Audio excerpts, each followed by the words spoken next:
ओम श्री योग वशिष्ठ महारामायण निर्वाण प्रकरण उत्तरार्ध 3 सर्ग। प्रस्तुत सर्ग में समस्त संसार में शिवमय स्वरूप का वर्णन करने के बाद कर्म बीज का अनुसंधान एवं उसके समूल निवारण का वर्णन किया गया है। वशिष्ठ जी ने कहा, हे राम जी, द्वैतता एवं ऐक्य से शून्य मननहीन एवं शांत आत्मा ही तत्वतः अपनी आत्मा में अवस्थित है। यानी जो हमारा वास्तविक स्वरूप है वह द्वैत और ऐक्य के झंझट से रहित है। यानी उसमें दो है कि नहीं यह कहने का कोई अर्थ ही नहीं होता।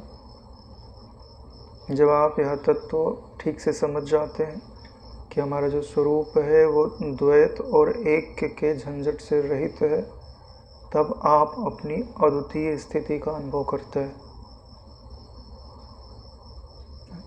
ध्यान से देखिए तो जो ज्ञान सत्ता है उसमें दो या एक का झंझट नहीं है, क्योंकि ज्ञान दो नहीं हो सकता।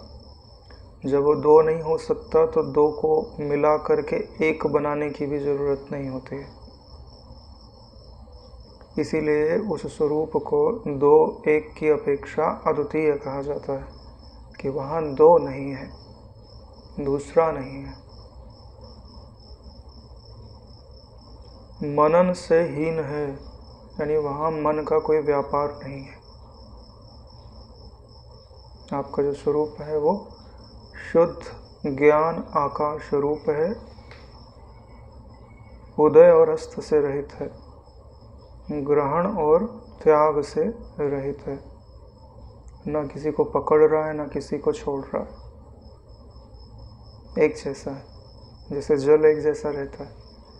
हाँ, उसमें कोई डूब जाए तो वो उसकी गलती है, और कोई तैर करके पार चला जाए तो उसका हुनर है। वो तो एक जैसा है, ना किसी को बंधन में डालता है, ना किसी को मुक्त करता है। क्यों? क्योंकि वहाँ कोई दूसरा है ही नहीं। शांत है और अपने आप से अपने आप में ही स्थित है। यानी जब आपकी दृष्टि सम्यक हो जाती है तब आपको अनात्मा कुछ भी प्राप्त ही नहीं होता। जिसको हम अभी अनात्मा बोलते हैं ना, वो वास्तव में आत्मा का ही एक रूप है। कौन सा? कल्पित वाला।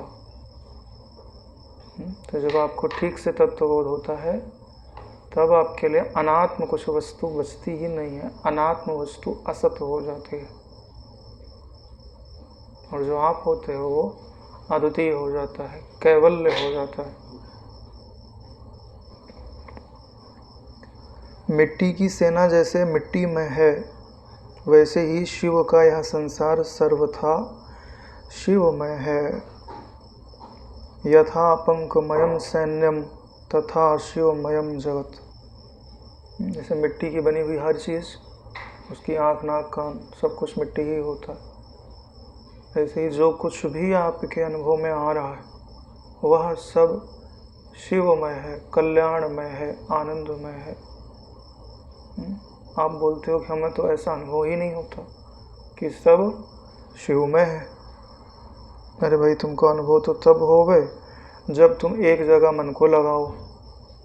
एक जगह मन लगता नहीं लगता, उठा के आप दूसरी जगह मन लगा लेते हो। जैसे कोई चीज़ चक्र में घूम रही हो तो उसको क्या आप ठीक से पहचान सकते हो? स्थिर होगी तब आपको ठीक से पहचानने में आएगी। इसके लिए आप यहाँ किसी भी चीज़ पे ठीक से उसका अनुसंधान ही नहीं किया। जैसे अभी मैं बोलूँ कि किन किन चीज़ों का स्वाद आप ठीक से याद कर पाते हो, तो जो खट्टी चीज़ें उनका स्वाद जल्दी याद रहता है।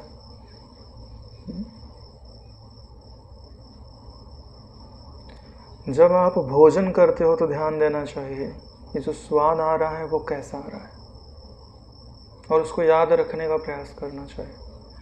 इसीलिए बोलते हैं जब आप जो कार्य कर रहे हो उसको ठीक से करो। खा रहे हो तो ठीक से खाओ, उसका स्वाद ले करके खाओ। जब आप स्वाद लोगे, स्वाद लेना बुरा नहीं है, यह मानना बुरा है कि स्वाद पदार्थ से आ रहा है।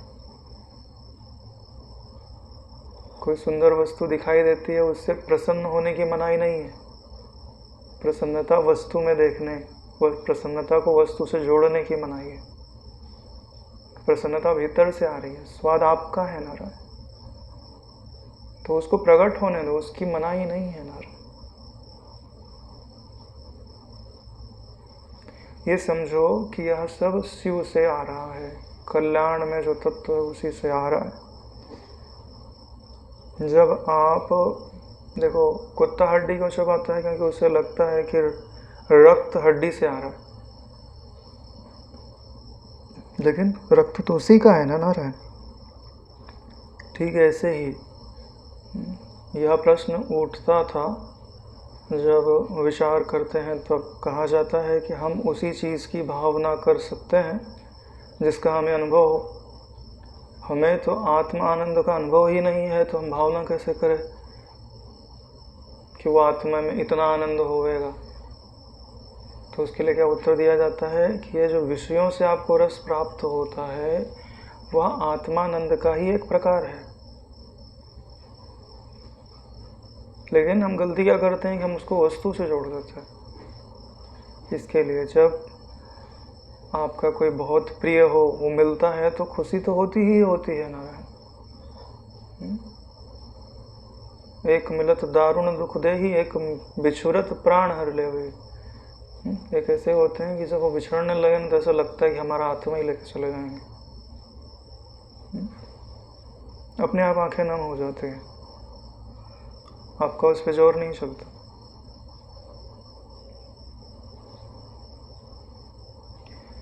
तो हमें ये समझने की ज़रूरत है कि जो भी आनंद की अनुभूति होती है, सुख की अनुभूति होती है, वो अपने स्वरूप से आती है, क्योंकि यहाँ स्वरूप के सिवाय कोई दूसरी वस्तु है ही नहीं।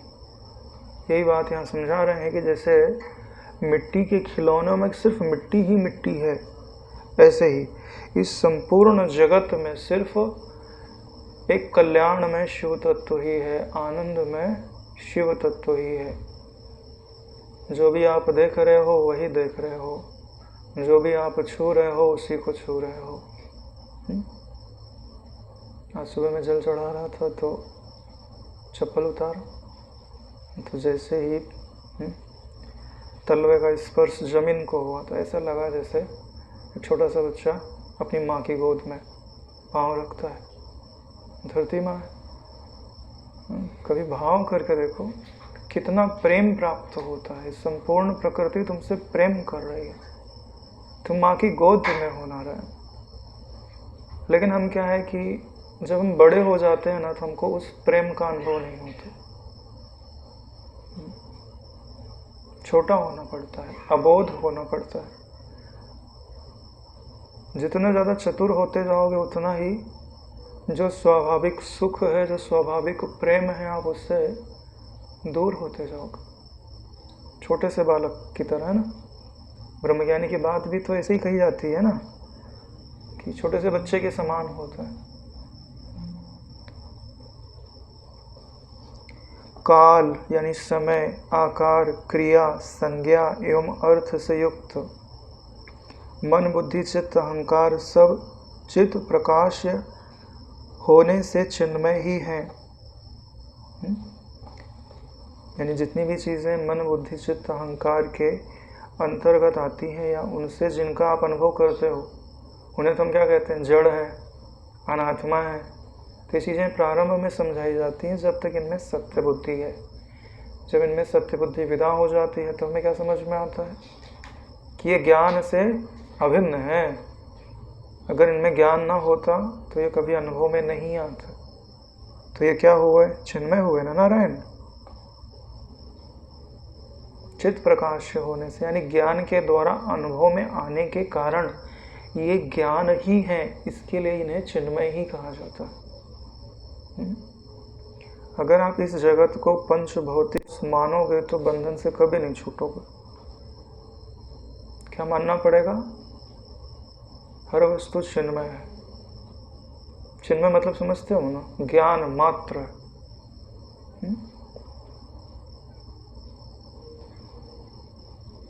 इस संसार के साथ जो खिलवाड़ कर सके वही ज्ञानी होता है।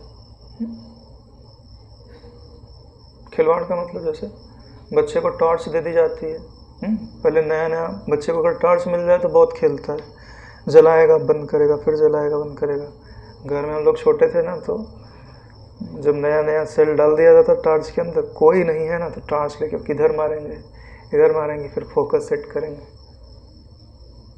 ऐसे ही तो नहीं, सिटी में रहने वालों को नहीं पता होगा। गांव वाले जब वो लालटेन के ज़माने में लाइट तो आती नहीं थी, गर्मी में एक बार आंधी आए ना तो 15 दिन तो लाइट नहीं आएगी, कहीं खंभा गिर जाएगा, कहीं पेड़ गिर जाएगा। तो वही बात यहाँ पे हमको समझने की है, यह जगत प्रकाशमय ही है, इसमें कुछ ठोसता नहीं है। जब ऐसा समझोगे तो ये समझ पाओगे कि यह जगत काल्पनिक।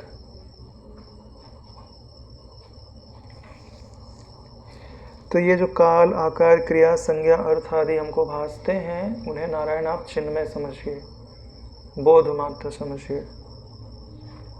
बाह्य रूप, रसगंध आदि चित्त के बिना भाष्य होने से शिव पंकमय स्वरूप है। यानी बाहर का जो रूप, रसगंध आदि हमको अनुभव में आता है, वो भी चित्त के द्वारा ही अनुभव में आता है। तो चित्त भी तो बिना ज्ञान के अपना अस्तित्व नहीं रखता, इसलिए बाहर के भी जो पदार्थ हैं वो भी चिन्मय ही है, और जो अपना स्वरूप है वो चित्त के बिना ही भाषित होता है। उसको भाषित होने के लिए चित्त की जरूरत नहीं है। इसके लिए यह जो संपूर्ण जगत है वो शिवमय है, नारायण। ठीक वैसे जैसे मिट्टी का खिलौना पंखमय है, पंख यानी मिट्टी। अतः किसका प्रकाशक कौन है?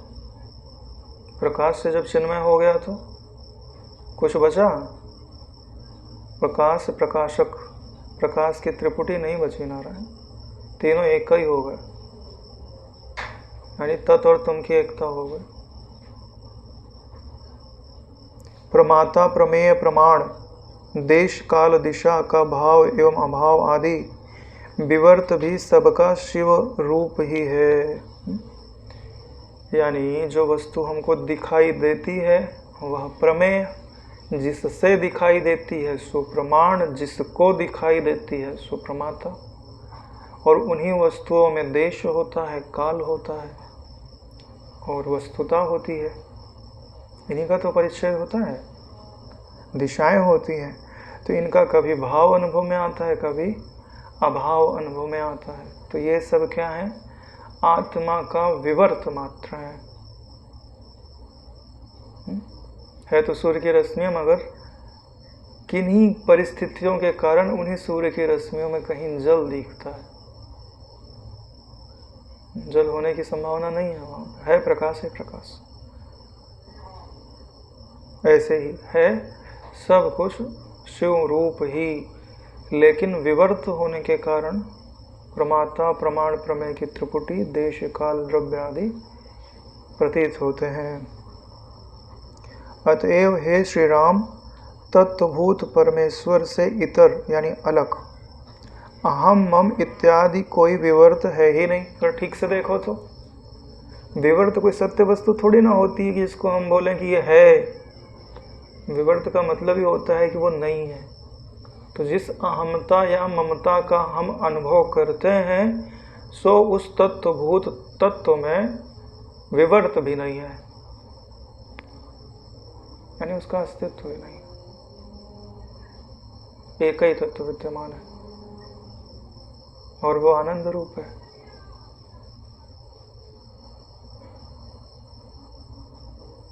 रात में सोने लगो तो जिस बिस्तर को बिछाया हुआ है उस पर हाथ रखो, अनुभव करो, हाँ इतना लंबा चौड़ा है, फिर बोलो कि हे बिस्तर तो आनंद रूप है ना।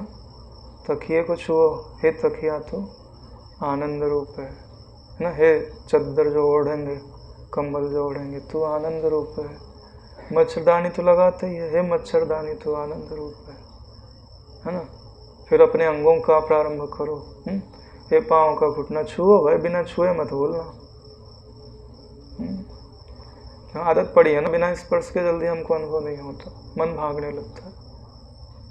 हे अंगूठा तू आनंदमय है, हे टखना, हे पैर, हे जांघ, दूसरा पैर, नितंब, पेट, पीठ, दायां हाथ, बायां हाथ, सीना, गला, आँख, नाक, कान, मुंह, सिर पूरा, सबको बोलो।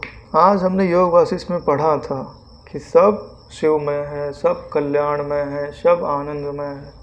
तो मेरी समझ में चाहे आए चाहे नहीं आए, ठीक है, मैं ऐसी ही भावना करता हूँ। वशिष्ठ जी की दृष्टि में, अपने सदगुरु की दृष्टि में मैं अपनी दृष्टि मिलाता हूँ। अब मुझे जो भी याद आएगा सो आनंदमय, चाहे जो भी याद आवे, कुत्ता बिल्ली भैंसा जो भी याद आवे, दृढ़ निश्चय करो। बोला 10 मिनट आनंद के सिवाय मेरी दृष्टि में कुछ नहीं रहेगा। अच्छा, इस ऐसा करने में परेशानी क्या है? हाँ, अच्छा चला, आपका मन आपको रोकता है क्या ऐसा करने से? बुद्धि रोकती है? बुद्धि रोके तो बताना, बुद्धि का इलाज तो हमारे पास है। मन का इलाज चाहे हो चाहे ना हो। चित्त रोकता है, चित्त कभी नहीं रोकेगा। क्यों? चित्त को तो आनंद ही चाहिए।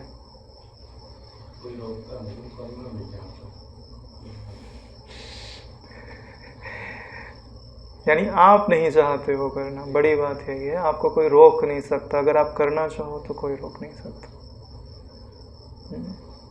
और एक बात और बता दो कि हम करना क्यों नहीं चाहते।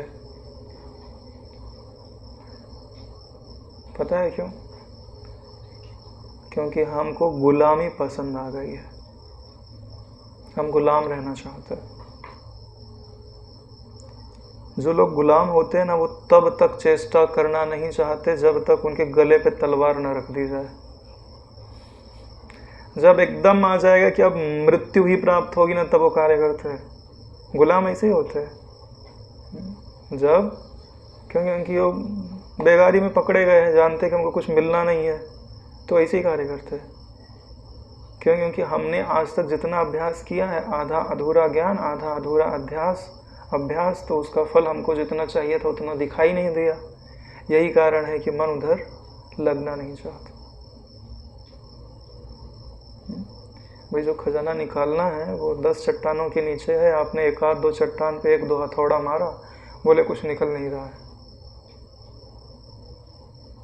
इसलिए तो बिना धैर्य के आत्म विद्या की प्राप्ति नहीं होती। असीम धैर्य चाहिए।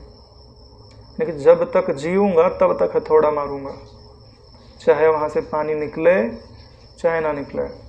ऐसा जिसका निश्चय होता है वही जीत पाता है।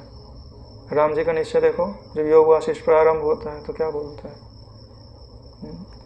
ये जो सांस चल रही है, ऐसे चलते चलते भले ही सांस खत्म हो जाए, शरीर गिर जाए, लेकिन मैं अपने निश्चय का परित्याग नहीं करूंगा। यानी यहाँ सुख नहीं है तो मैं यहाँ नहीं जाऊंगा, भले मुझे वास्तविक सुख मिले चाहे ना मिले। कितने सुंदर वचन है वो, पढ़ के देखो, एकदम हृदय को झकझोरने वाले हैं। अतः असंसक्त मति होकर पाषाण के उदर के समान मौन होकर स्थित रहो। असंसक्त मति होकर, यानी किसी पदार्थ से चिपको मत, संसक्त मत हो। संसक्त का वही अर्थ होता है जो आसक्त का होता है। देखो, संसक्त में सक्त शब्द जुड़ा हुआ है। अगर संग से आ निकाल दो तो असक्त शब्द जुड़ा हुआ है। असक्त समझते हो, जिसके अंदर बल ना हो।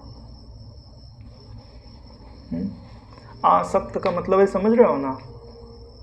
आ को अलग कर दो, फिर असक्त को अलग कर दो। आसक्त यानी जिसके अंदर बल ही ना हो। तो आपके अंदर आसक्ति आकर आपको क्या करती है? बल से रहित बनाती है। यानी आपको जब निर्बलता की प्राप्ति करनी हो तब आपको आसक्त हो जाना चाहिए।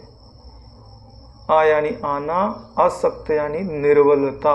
निर्बलता को बुलावा कौन देती है? आसक्ति। आसक्त ही होना है तो परमात्मा पे आसक्त क्यों ना हुआ जाए। उससे उनसे सुंदर तो कोई हो भी नहीं सकता, है ना। उनसे ज़्यादा धनवान भी कोई नहीं हो सकता, उनसे ज़्यादा उम्र भी किसी की नहीं हो सकती, है ना। तो आसक्त तो अपने यहाँ तो सारी फैसिलिटी दी गई है। तुमको अगर विषय भी चाहिए तो भी मिलेगा परमात्मा के रूप में। कृष्ण भगवान की उपासना क्यों करते लोग? इतने सुंदर है कि एक बार देख ले तो उसका काम हो गया, उसके मन का। कलयुग में कृष्ण भगवान की बड़ी कृपा है, एक कृष्ण भगवान की, एक काली माँ की। दोनों की जो उपासना करे उसको देर से देर दर्शन तो होते ही होता है, चाहे सपने में ही क्यों ना हो, चाहे ध्यान में ही क्यों ना हो। दोनों का बीज मंत्र प्रेम है ना।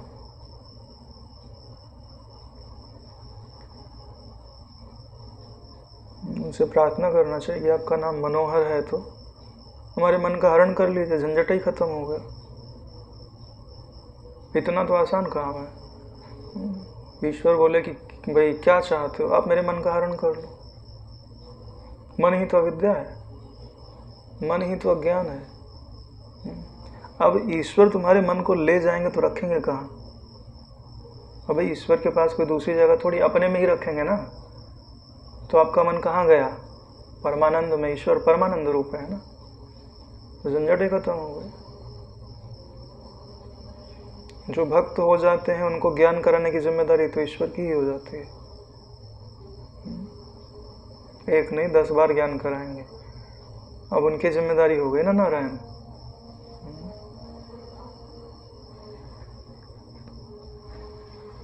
राम जी बोले, हे भगवान, अहम मम इत्यादि दृश्य समुदाय का असत रूप से भाव करने वाले ज्ञानियों को कर्मों के त्यागने से क्या अशुभ, कर्म करने से क्या शुभ होता है?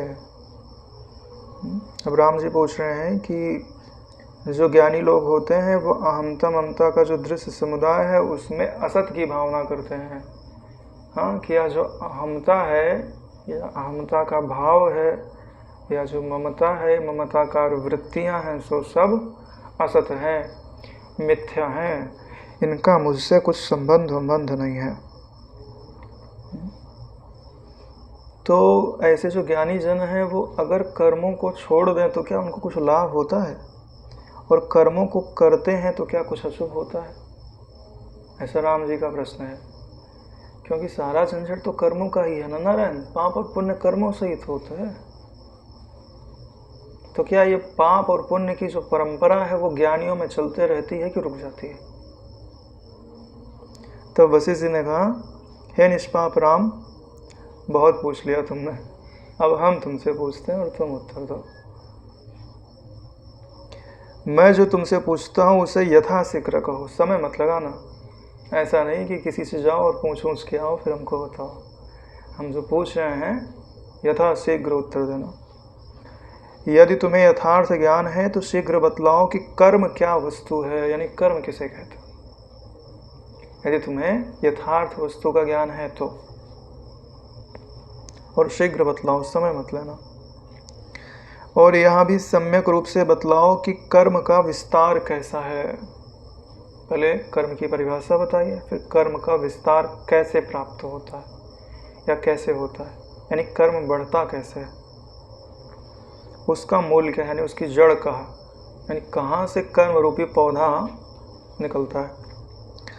कर्म का नाशनीय अंश क्या है, यानी कर्म का ऐसा कोई हिस्सा है जिसको नष्ट किया जा सकता है, और वह कैसे नष्ट होता है। अगर कोई हिस्सा नष्ट करने योग्य है तो उसको नष्ट करने का विधान क्या है, विधि क्या है, प्रक्रिया क्या है, कुशलता पूर्वक बताओ।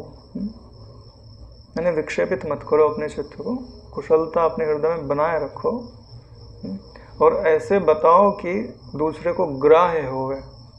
उत्तर देने में कुशल होने का यही अर्थ होता है कि दोनों का मनोरथ पूरा हो जाए, बोलने वाले का बोलना सिद्ध हो जाए और लेने वाले का, सुनने वाले का सुनना सिद्ध हो जाए। कई बार कुछ लोग ऐसे व्याख्यान तो देते हैं कि उनका बोलना तो सिद्ध हो जाता है, सब लोग वाह वाह कर देते हैं, लेकिन लेने वाले को कुछ ग्रहण में नहीं आता। क्यों? क्योंकि बड़े बड़े शब्द, बड़े बड़े श्लोक आदि ऐसे मिक्स करके बताया गया, उसको समझने वाले को जब तक समझे तब तक तो पूरा हो गया। ऐसे भी होते हैं। श्री राम जी ने कहा, हे प्रभु, ज्ञानी को चाहिए कि वह अपने शुभ अशुभ कर्मों का विनाश समूल एवं सम्यक रूप से करे, क्योंकि वह सब समूल नाश से ही संभव है। यानी कर्म का कौन सा नाशनीय अंश है? बोले पूरे का पूरा नाशनीय अंश है। उसका कोई हिस्सा उससे नष्ट नहीं करना है, पूरे का पूरा कर्म नष्ट हो जाता है। इसके लिए उन्होंने क्या कहा है? समूल, जड़ भी नष्ट, तना भी नष्ट, पत्तियां भी नष्ट। और बोले कौन से कर्मों का? बोले शुभ अशुभ दोनों कर्मों का। और किसको विनाश करना है? ज्ञानी, जो ज्ञान तत्व को धारण करना चाहता है। ज्ञानी मतलब जो बोध मात्र सत्ता है, जो उसको अपने मैं के रूप में बोलना चाहता है। बोधो हम ना हम देहो न में देहो, बोधो अहम इति निश्चयी। जो ऐसा अपना निश्चय रखना चाहता है, उसके लिए क्या विधान है? शुभ और अशुभ दोनों कर्मों का समूल विनाश कर देवे, सम्यक रूप से कर देवे, और इसका समूल विनाश संभव है। यानी जो पूछा गया था कि कर्म का नाशनीय अंश क्या है, तो पूरे का पूरा नाशनीय अंश ही है। हे ब्राह्मण, मैं आपसे कर्म रूपी वृक्ष के मूल को बतलाता हूँ। यानी आप क्या बताएंगे? उसकी जड़ क्या है? आप सुने, निर्मूलों के समूल नाश से ही यह वृक्ष फिर से अस्तित्व में नहीं आता। निर्मूलों का मतलब होता है संपूर्ण मूलों के नाश से, यानी थोड़ी सी भी जड़ छूटनी नहीं चाहिए। एक बार यह वृक्ष अगर मूल सहित नष्ट हो गया तो फिर अस्तित्व में नहीं आता। हाँ, पत्तियां काट दोगे तो पत्तियां फिर से आ जाएंगी, तना काट दोगे तो फिर तना फिर से उग जाएगा, क्योंकि जड़ों के अंदर भोजन संग्रहित रहता है। पूरा पेड़ भी काट दो ना तो वहां से निकलना चालू हो जाता। हे भगवान, विचित्र हाथ, पैर, अंग आदि शाखाओं वाला यह कर्म रूपी वृक्ष जो जगत रूपी जंगल में दृढ़ हो रहा है, इस शरीर से ही उत्पन्न हुआ है। कहाँ से उत्पन्न होता है? तो शरीर से ही उत्पन्न होता है। इसके विचित्र हाथ हैं, विचित्र पैर हैं, और जगत रूपी जंगल में उगता है, और शरीर ही इसका स्वरूप है। शरीर से ही उत्पन्न होता है। जगत रूपी जंगल में दृढ़ हो रहा है। ये पूरा संसार है, ये कर्म पे ही तो रखा हुआ है। कर्म का ही तो बंधन लगता है। कोई भी आता तो बोलते कर्म बंधन के कारण आए हैं, जबकि क्या बोलना चाहिए? वासना बंधन के कारण आए। अरे वासना का ही नाम कर्म है नारायण। सुख दुख रूपी फलों से युक्त इस वृक्ष का बीज कर्म ही है। यह क्षणिक यौवन अवस्था से कमनीय प्रतीत होता है, वृद्धावस्था रूपी पुष्पों से शीघ्र ही हंसने लगता है। यानी यह जो कर्म का वृक्ष है, उसका बीज भी कर्म ही है। यानी वृक्ष भी कर्म है और बीज भी कर्म ही है। और तो बोले ऐसा कैसे हो सकता है? जो व्यष्टि में वृक्ष दिखाई देता है, उसका कारण समष्टि का कर्म है। अरे भाई, ऐसे ही तो है, समष्टि से तो व्यष्टि की उत्पत्ति होती है। हाँ, तो ब्रह्मा जी ने कुछ कर्म किया होगा तभी तो तुम लोग उपजे हो, चाहे वो संकल्प ही किए हो। एको हम बहुश्याम का, बहुश्याम प्रजा का। अरे भाई, तुम सोओगे तब तो सपने के प्राणी उत्पन्न होंगे। तो सपना सोने रूपी कार्य तो तुम कर ही रहे हो ना। तो कार्य से ही तो कार्य की उत्पत्ति हो रही है। इसलिए कह रहे हैं सुख दुख रूपी फलों से युक्त इस वृक्ष का बीज कर्म ही है। कर्म बीजम तरो रस्य सुख दुख फलावले क्षण तारुण्य कांतस्य जरा कुसुम हासिनः। और यौवन अवस्था में यह कमनीय होता है और वृद्धावस्था रूपी फूलों से शीघ्र ही हंसने लगता है। यानी यह वृक्ष जब बढ़ने लगेगा तो सुंदर लगेगा, और इसकी जब वृद्धावस्था आती है यानी पकने का रूप लेने लगता है तो फूल खिल जाता है। अरे भाई, ये तुलसी होती है ना, जब उसमें मंजरी लग गई तो समझ लेना चाहिए कि अब अभी मुरझाएगा और फिर पत्ते उसके कुम्हलाएंगे। उसको हरा भरा रखना है तो मंजरी काट दो। फिर वृद्धावस्था की निशानी है उसमें फूल लगना। जो 1 वर्षीय होते हैं या एक बार में फूल देने वाले होते हैं उनकी बात की जा रही। हाँ, जो पेरिनियल है उनकी बात नहीं की जा रही। जो बहुवर्षीय हैं वो तो फूल देते हैं तो भी हंसते ही रहते हैं। भयंकर काल रूपी मरकट इसका स्वरूप नष्ट कर देता है, यानी जो समय है उसको नष्ट कर देता है। वैसे बात यहाँ पे शरीर की जा रही है, क्योंकि शरीर से ही कर्म होते हैं। निद्रा रूपी हेमंत ऋतु के अंदर इसके स्वप्न रूपी पत्र संकुचित पड़े रहते हैं। यानी जब हेमंत ऋतु आती है तब उसके जो पत्र होते हैं ना अंदर मुड़े हुए पड़े हुए। जैसे बसंत ऋतु में सारे फूल खिलते हैं, लेकिन उसके पहले हेमंत ऋतु है तो नहीं खिलते ना, सब अपने भीतर ही अंदर ही संजोए हुए हैं सब कुछ। ठीक वैसे ही यहाँ पे निद्रा रूपी हेमंत ऋतु का अर्थ क्या होता है? ये निद्रा यही अज्ञान कहा जाता है। अज्ञान की अवस्था होगी तब तो आगे जाकर के देह की प्राप्ति होती है। पहले नींद होगा फिर तो सपना होगा। संसार रूपी वन में उत्पन्न इस वृक्ष के समीप स्त्री पुत्र आदि अनेक पालनीय तृण जन्मते हैं। यानी शरीर के आसपास स्त्री भी होगी, पुत्र आदि भी होंगे। जैसे वृक्ष के पास दूसरे छोटे छोटे पौधे होते हैं, तृण आदि होते हैं, घास आदि होती है। तथा वृद्धावस्था रूपी शिशिर ऋतु के समापन पर संपूर्ण चेष्टा रूपी पत्तों का समूह शांत हो जाता है। जैसे वृद्धावस्था आएगी तो मृत्यु की प्राप्ति हो जाएगी। अगर मृत्यु की प्राप्ति नहीं होती तो वैसे भी वृद्धावस्था में स्त्री पुत्र आदि सब अपने अपने कार्यों में लगे रहते हैं। तुम तो वैसे ही पड़े रहते हो अकेले में ही। अरे भाई, भोजन पानी दे दी जाती, तुम चुपचाप तुम पड़े रहो। जब तक खांसोगे वासोगे तो और दूर ले जाके कहीं रख देंगी, आवाज़ नहीं आवे।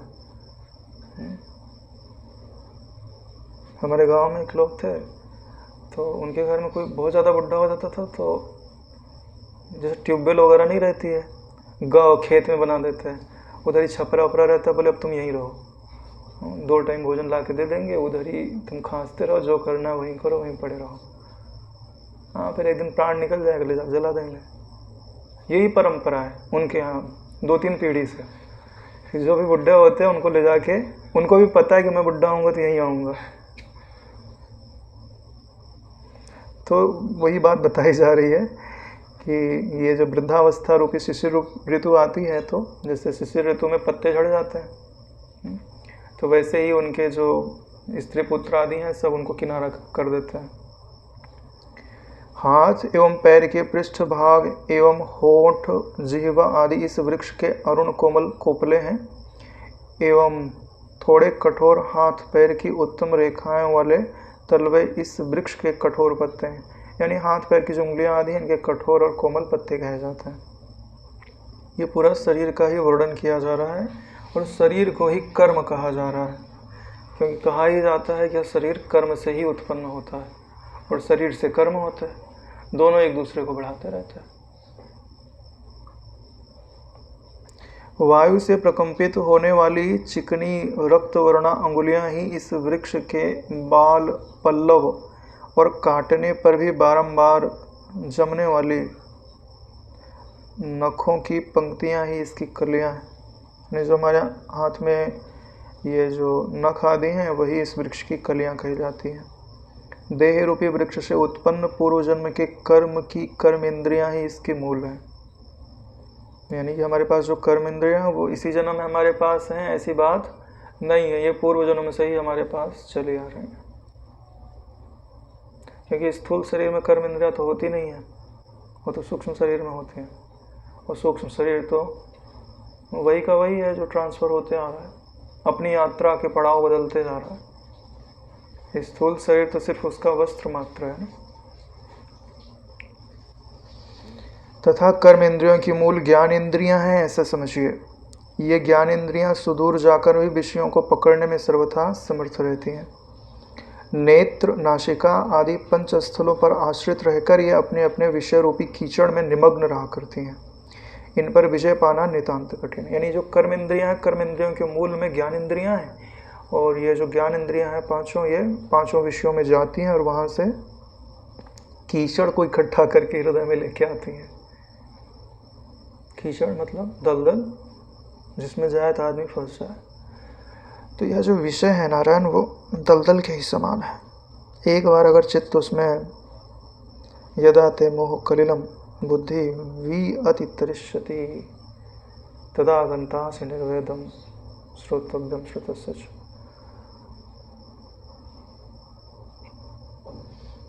इस पर विजय पाना नितांत कठिन है। यानी एक बार हमारी आदत बिगड़ गई ना तो सुधारना कठिन है। इसके लिए जल्दी आदत बिगाड़ना नहीं चाहिए। अगर बिगड़ गई है तो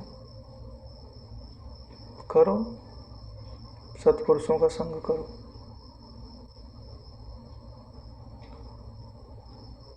वैसे यह जो संसार है ना, वो स्वयं आपको हमेशा प्रेरित करते रहेगा। क्यों? जो आलसी प्रमादी होना चाहते हैं उनको धन का अभाव दे दिया जाता है, जाओ झक मार के कमाना पड़ेगा। अरे मेहनत करनी पड़ती है नारायण, नहीं तो भूखे नहीं मर जाएंगे। इसीलिए तो ईश्वर ने ऐसा बनाया, नहीं तो वो ऐसा भी बना सकता था कि सूरज की रोशनी से तुम्हारा पेट भर जाए, ऐसा भी तो बना सकता था, लेकिन ऐसा नहीं बनाया। क्यों नहीं बनाया? अरे नारायण, तुम तमोगुण में ही पड़े रहते हैं, रजोगुण में भी नहीं जाते।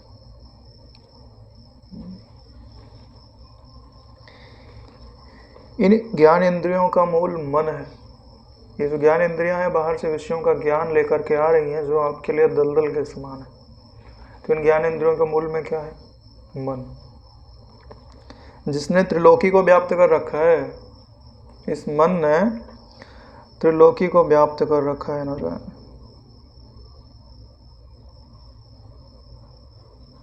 ज्ञान इंद्रियों द्वारा विषय रस पीकर यह वहां से हट जाता है। यानी विषय के रसों को पीने वाला मन है, तथा मन का भी मूल चिदाभास रूपी जीव है। अगर मन को निचोड़ोगे तो क्या मिलेगा? चिदाभास रूपी जीव। यानी तुम, जिसको तुम अभी मैं बोलते हो, वो चिदाभास रूपी जीव ही तो है। अगर उसे चिदाभास में से आभास अलग हो जाए और चिद अलग हो जाए, झंझट खत्म। तुम चिद हो और दृश्य आभास है, लेकिन दोनों को मिला दिया तो चिदाभास हो गया। यानी कुछ दृश्य का अंश उसमें है और कुछ दृष्टा का अंश उसमें है। दोनों को मिला के न पूरा ये न पूरा वो, बीच में फंस गया। उसी में चिदात्मा की के अंश की मूल अविद्या सबलित चिति है, अविद्या से युक्त चिति है। चिदाभास जीव में ही अविद्या से युक्त जो चिति है, वही, उसी को आप चिदाभास जीव कह सकते हो।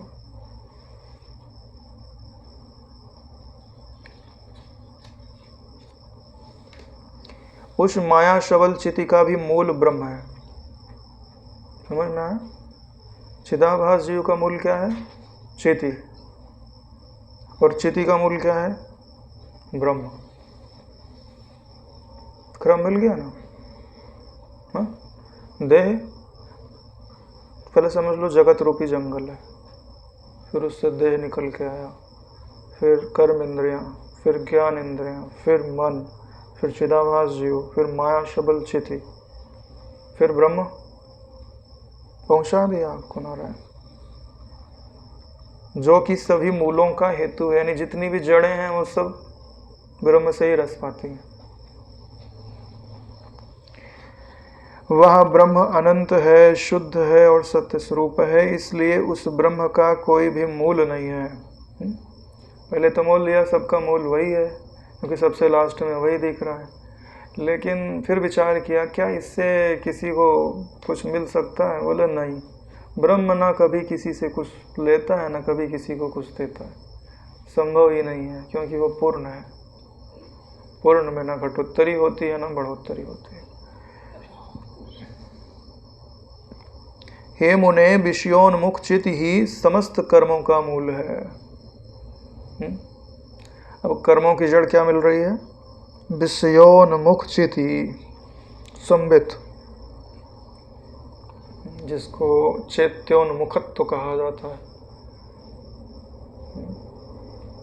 जब तुम शांत बैठे हो तो जो दृश्य की ओर फुर्ती है, तुम्हारे भीतर कुछ है तो है जो दृश्य की ओर जाता है, उसी का नाम क्या है? विषयोन्मुख चित्त। वही समस्त कर्मों का मूल है।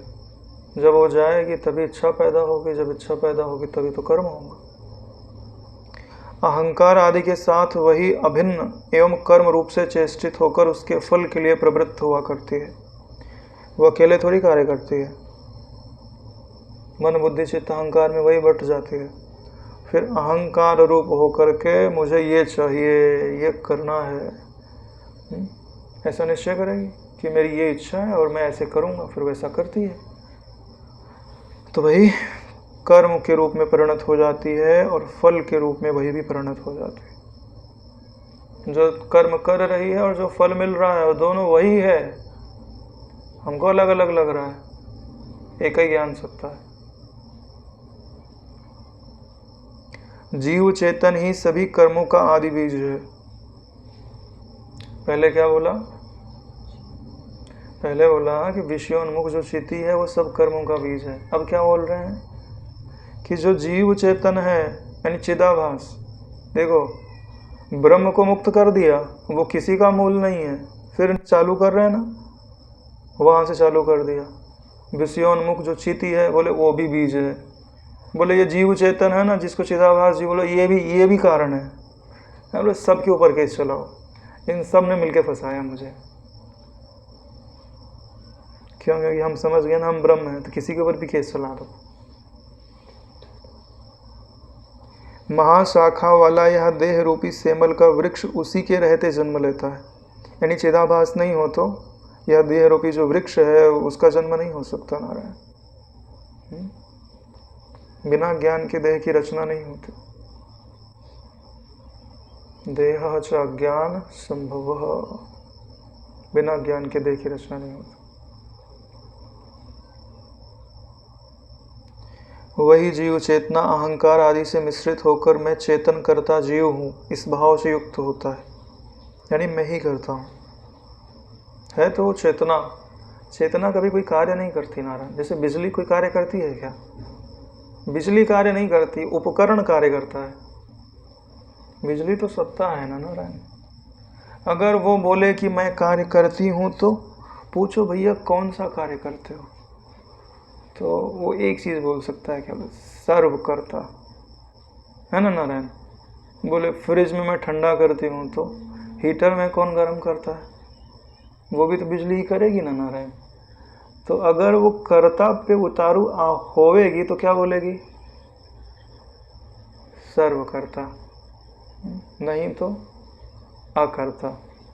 ऐसे तुम भी बोल सकते हो, कर्ता भोक्ता महेश्वर, या तो अकर्तृत्व भोक्तृत्व स्वात्मानं मन्यते यदा।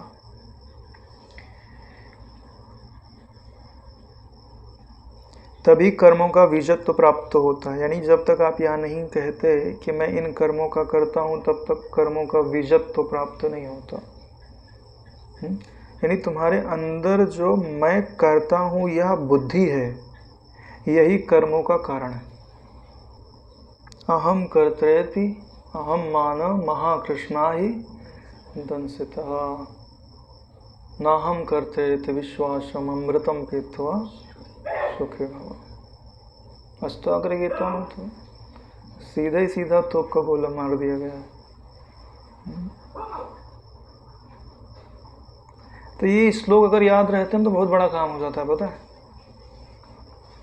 कभी अगर तुमको कुछ बुरा लग रहा है तो क्यों लग रहा है, कुछ किया होगा तुमने उल्टा सीधा। हाँ तो बोलो अपने आप को, भैया हम तो दृष्टा मात्र है, कुछ किया नहीं है, हम तो देख रहे थे करने को होने वाले को। ठीक है, तो बुरा हमको लग भी नहीं रहा, मन को लग रहा है, जिसने किया वही भोग रहा है। अपन तटस्थ खड़े हो गए अलग। फिर खड़ा कौन हुआ अलग? तुम खड़ा होना चाह रहे हो तो तुम अपने आप खड़ा नहीं हो सकते, मन का एक हिस्सा लेके खड़े हो जाओगे।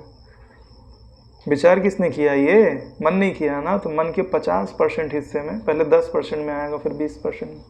जैसे 50% से ज़्यादा में आएगा वैसे तुमको लगने लगेगा अरे हटो, ये अपन ने कभी किया ही नहीं है। ये सब पूरा अंतःकरण में ही घटित होगा, स्वरूप में कुछ नहीं हो रहा है। नारायण एकदम पक्की बात बता रहे हैं। ना स्वरूप विचार करता है ना अविचार करता है। और मुक्त उसको होना भी नहीं है, वो तो मुक्त है ही है। जिसको मुक्त होना उसको विचार करना पड़ेगा। कई बार लोग ऐसी मार खा जाते हैं, पता है क्यों? बोले यार अपन तो आत्मा है, आत्मा तो विचार करता नहीं, तो विचार की जरूरत क्या है? सुख आ रहा है तो आने दो, दुख आ रहा है तो आने दो। अरे नारायण पृथक तो करो अपने आप को। वही बात जो कल वाली बात है ना, वो अगर नहीं मानोगे तो फिर लफड़ा ही लफड़ा रहेगा। क्या आपके 51% में, यानी अर्ध सुसुप्त बालक की तरह तुम्हारी चेष्टा है, तब तुम मुक्त हो। नहीं तो नारायण तुम अपनी मुक्ति जा करके सपने में जा करके उसका उद्घोष करो। सपने में कोई अर्थ थोड़ी होता है मुक्त होने का। सच्ची बात बता रहे हैं। चलते फिरते उठते बैठते खाते पीते लड़ते झगड़ते, अगर तुमको अपने 50% मन के अंदर, अंतःकरण के अंदर अगर तुम्हारी शांति बनी नहीं हुई है, समता बनी नहीं हुई है, ज्ञान का निश्चय बना नहीं हुआ है, तो खाक कमाया तुमने ब्रह्म विद्या। हाँ, आत्मा तो चींटी का भी मुक्त ही है। कोई सिद्ध कर सकता है कि उसका आत्मा बंधन में है? अरे ऐसे ही कहा जाता है भाई, वशिष्ठ जी ऐसे ही कहते हैं। देखो नारायण, हमसे सरल शब्दों की अपेक्षा मत करिएगा। हमको जो समझ में आता है हम उद्घोष के साथ कहते हैं।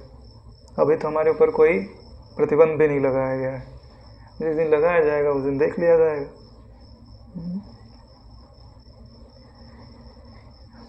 मैं ही करता हूँ ऐसा भाव करने पर वह कर्म का बीजत्व प्राप्त करता है। विशुद्ध चिदात्मा का भाव होने पर परम पद रूप से रहता है। लो नारायण, इससे ज़्यादा और क्या कहा जा सकता है?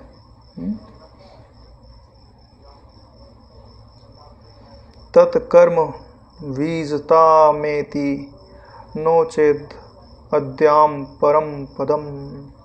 यानी मैं करता हूँ, अगर आप ऐसा निश्चय करोगे तो बंधनवान हो जाओगे, और अगर मैं विशुद्ध चिदात्मा हूँ ऐसा भाव करोगे तो मुक्त हो जाओगे।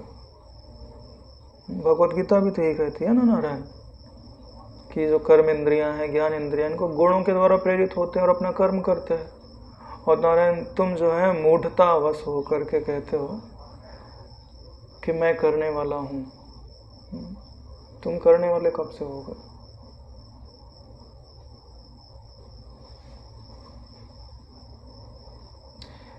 मजा कब है पता है? जब ऐसा ज्ञान हो और प्रबल पुरुषार्थ हो। हाँ, तब ज्ञान का महत्व है। ये ज्ञान सुन के आलसी प्रमादी होके बैठे रहे तो ज्ञान का महत्व नहीं है। ये जो ब्रह्म पद पे ब्रह्मा जी होकर के, विष्णु जी होकर के, शिव जी होकर के पूजित हो रहे हैं, वो किस लिए पूजित हो रहे हैं? ज्ञान भी है और तप भी है। सही बता रहे हैं नारायण, क्योंकि ज्ञान के बाद तप के सिवाय तुम्हारे पास बचता क्या है? अगर ज्ञान होने के बाद तुम तपोन्मुख नहीं होना नारायण, तो प्रकृति तुमको मिटा डालेगी। मतलब तुम मुक्त तो हो गए, तुम्हारा नाम रूप कहीं प्रचारित नहीं होगा, क्योंकि उससे प्रकृति को कोई लाभ नहीं है। क्योंकि तुम सबको आलसी प्रमादी बना दोगे, तुम्हारी परंपरा ही नहीं चलेगी।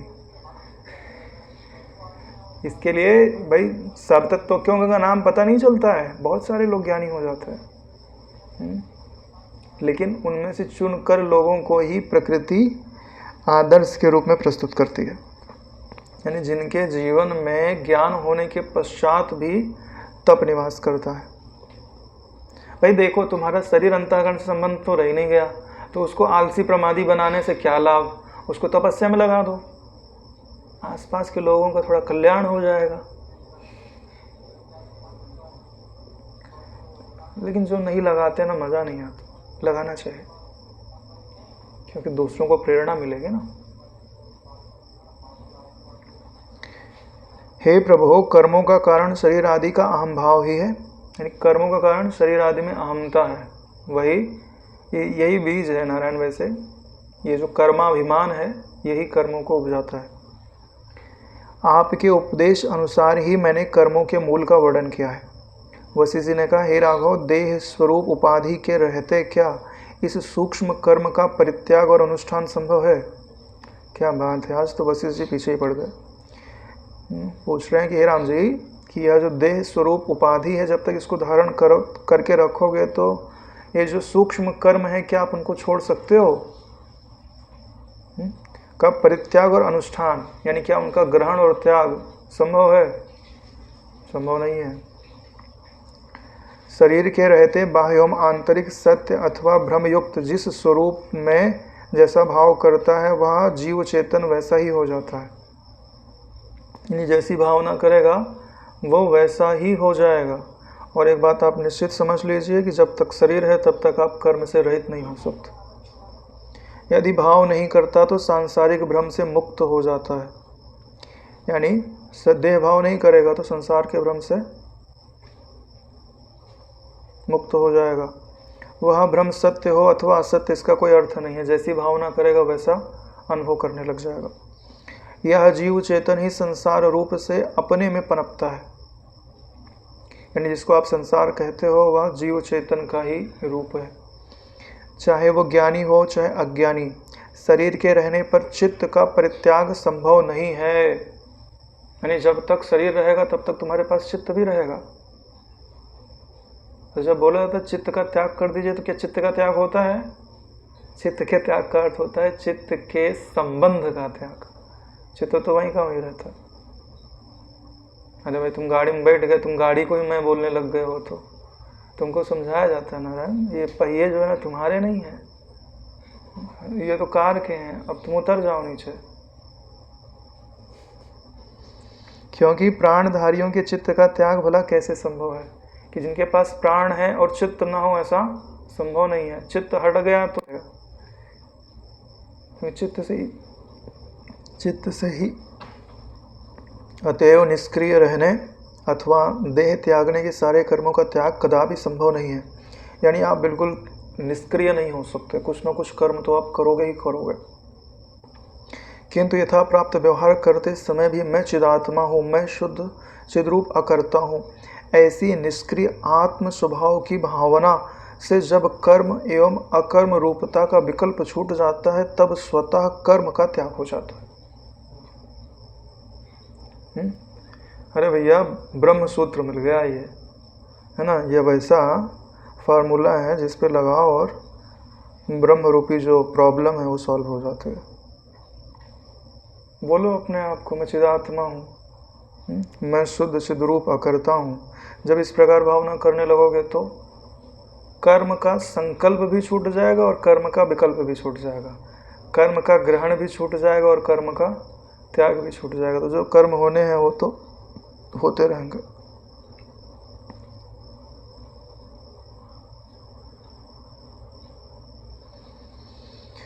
जीव चेतन कर्म कर्म के विकल्प का परित्याग करके ब्रह्म रूप हो जाता है। कर्म अकर्म के विकल्प का परित्याग करके ब्रह्म रूप हो जाता है। यानी ना मैं कर्म करने वाला हूँ और ना ही मैं कर्म ना करने वाला हूँ। यानी कर्म का भाव और कर्म का अभाव दोनों से मेरा कोई लेना देना नहीं है। तुमने चोरी की, बोले नहीं। तुमने चोरी नहीं की, बोले नहीं। लड़ते झगड़ते रहो। भाई ऐसा कौन बोल सकता है जो सर्वात्मा है? जो मात्र देह की कर्तव्यता का ही त्याग करता है, उसने कुछ भी त्याग नहीं किया। ऐसा समझना चाहिए। देह से कोई कर्म हो गया, वो बोलता है कि कर्म मैंने नहीं किए, तो उसने कुछ छोड़ा नहीं नारायण। अरे ये देह मेरी ही नहीं है नारायण,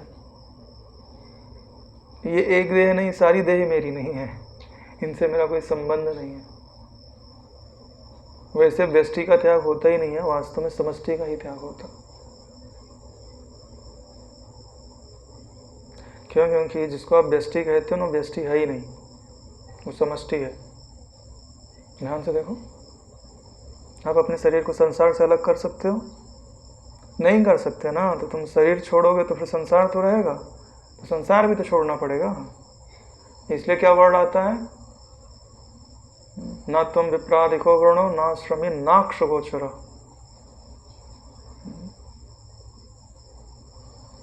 असंगो वसी निराकारो विश्व साक्षी सुखी। वो विश्व साक्षी वर्ड आता है, देह साक्षी वर्ड नहीं आता। ज्ञान होने पर दृश्य प्रतिभास का स्वयं एव क्षय होने के कारण होने वाला संसार का अत्यंता भाव ही असंग त्याग एवं मोक्ष कहलाता है।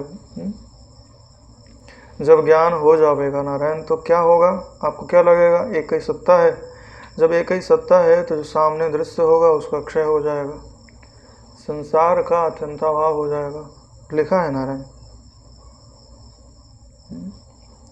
जो संसार का अत्यंता भाव है, फिर उसमें जो असंग तत्व शेष रहता है, वही मोक्ष कहलाता है। विषय वेद्यों के रहते ही वेदन होता है। जब तक विषय है तभी तक उनका जानना होता है। किंतु सृष्टि के प्रारंभ में ही यदि वेद्य दृष्टि यथार्थता उत्पन्न ही नहीं हुई, तब कहाँ वेद्य है और कहाँ वेदन है? कहाँ जानने वाला है और कहाँ जानने में आने वाली वस्तुएं हैं नारायण। क्यों? क्योंकि जिनको आप जानने वाली वस्तुएं बोल रहे थे, सो शायद थी ही नहीं। वेद्य की उन्मुखता के अतिरिक्त जो ज्ञान की विशुद्ध रूपता है, वह क्रिया रूप न होकर शांत ब्रह्म ही है। जैसे वेद्य बोला जा रहा है, ऐसे चैत्य वर्ड होता है, यानी जो चेत रहा है, जो स्फुरित हो रहा है, तो उसकी जो उन्मुखता है उसकी तरफ ध्यान मत दो। ठीक है? कहाँ से स्फुरित हो रहा है वो ध्यान दो, तो क्या पता चलेगा? क्रिया तुम्हारी दृष्टि में नहीं आएगी, तुम्हारी दृष्टि में शांत ब्रह्म आएगा। चिदाभास चेतन जिसे क्रिया रूप कहा गया है, वह बुद्धि के व्यापार से जलादि में प्रतिबिंबित आकाश तुल्य विकसित हुआ है।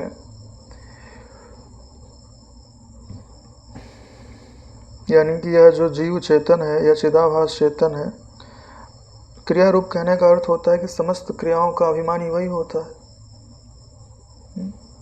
लेकिन उसने अभिमान मिथ्या ही किया है। जैसे पानी के अंदर जो आकाश दिखाई देता है, आकाश का प्रतिबिंब दिखाई देता है, वो पानी के भीतर थोड़ी होता है, वो तो कहीं और है और कहीं और दिखाई दे रहा है। ऐसी क्रियाएं कहीं और है, वो जीव चेतन में प्रतिबिंबित होती हैं ना, तो उनका अभिमान करना उचित नहीं है। ऐसे ही अर्थ निकलता है। इसलिए तत्वज्ञ मोक्ष को चिदाभास शून्य कहते हैं। यानी जब चिद आभास शून्य हो जाएगा, उसी को मोक्ष कहा जाता है। यानी जगत का अत्यंता भाव होना चाहिए। भाई चिद आभास में से आभास जब शून्य हो जाएगा तो चिद ही रहेगा ना नारायण, उसी को मोक्ष कहते हैं। तो एक बार आभास को पूरी तरह मिटाना पड़ेगा। कौन से साधन से मिटाना पड़ेगा? ब्रह्म दृष्टि से। ये भी समझ के रखना, नहीं पता चला नींद की दवाई खा ले, हम सो गए गहरी नींद में, हाँ, नहीं तो दही वही पी लिए शक्कर डाल के, खूब गहरी नींद आ गई, बोले हमारा आभास तो शून्य हो गया था। ब्रह्म दृष्टि से शून्य होना चाहिए, है ना। नशे से शून्य होने से कोई लाभ नहीं होने वाला। विवेकी शिष्यों के प्रति उनका यही उपदेश सुनने में आता है। यानी जब विवेकी शिष्य बैठे होते तो गुरुजन यही उपदेश दिया करते हैं। क्या उपदेश देते हैं कि आभास को शून्य कर दो, फिर जो बचता है चिद वही अद्वय है, वही तुम हो। अतएव हे श्री राम, शरीर के रहते कर्मों का त्याग संभव नहीं है। कर्मों को पूजने वाले उसके मूल का परित्याग नहीं करते। कर्मों का मूल क्या है? कर्तृत्व बुद्धि, ठीक है ना। कर्तृत्व बुद्धि का मूल क्या है? चिदाभास। चिदाभास जीव, चिदाभास जीव का मूल क्या है? विषयोन्मुख स्थिति, असंबित। और उसका मूल, अरे भैया ये सब सत्य होवे तो उनका मूल्य पूछो। ये सब सत्य नहीं है तो इनका मूल नहीं होता, इनका अधिष्ठान होता है। वो कौन है? स्वब्रह्म है।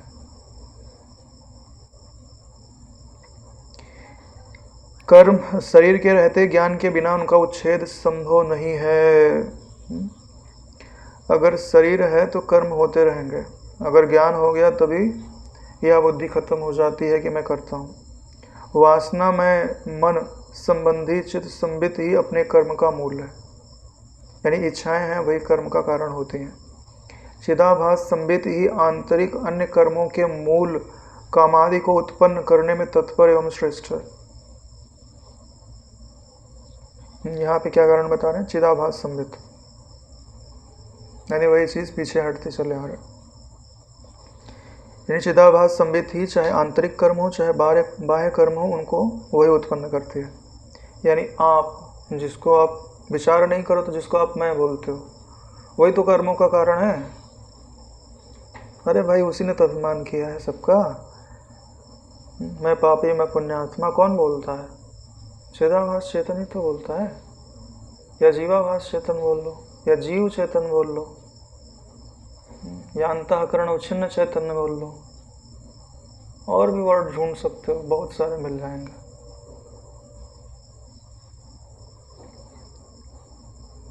अतः जो तत्वज्ञानी चिदाभास स्वरूप संबित को मूल अज्ञान के साथ यत्न पूर्वक तत्व को जानकर अपने स्वरूप से च्युत कर देता है, वह उस सूक्ष्म चिदाभास को निर्मल आत्मदृष्टि से देखने वाला संसार रूपी वृक्ष का समूल नाश कर देता है।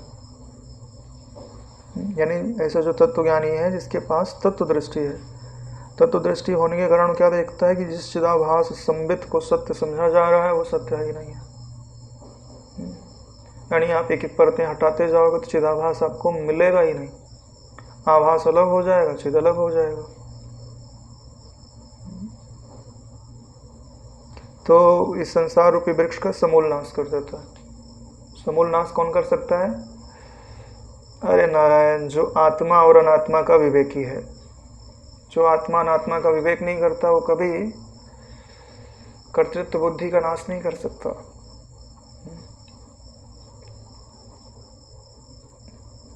चलो गुरु जी बड़े प्रसन्न हो गए है ना, कोई सेवा कार्य दिए, किसने किया ये, पुरस्कार दिया जाएगा। हाँ तो क्या करोगे? हाथ ऊंचा करो, मैंने किया है, बड़े आए तुम करने वाले। हे नारायण हे गोविंद, बड़ी दुविधा की बात है ना, कहा भी नहीं जा सकता और नकारा भी नहीं जा सकता।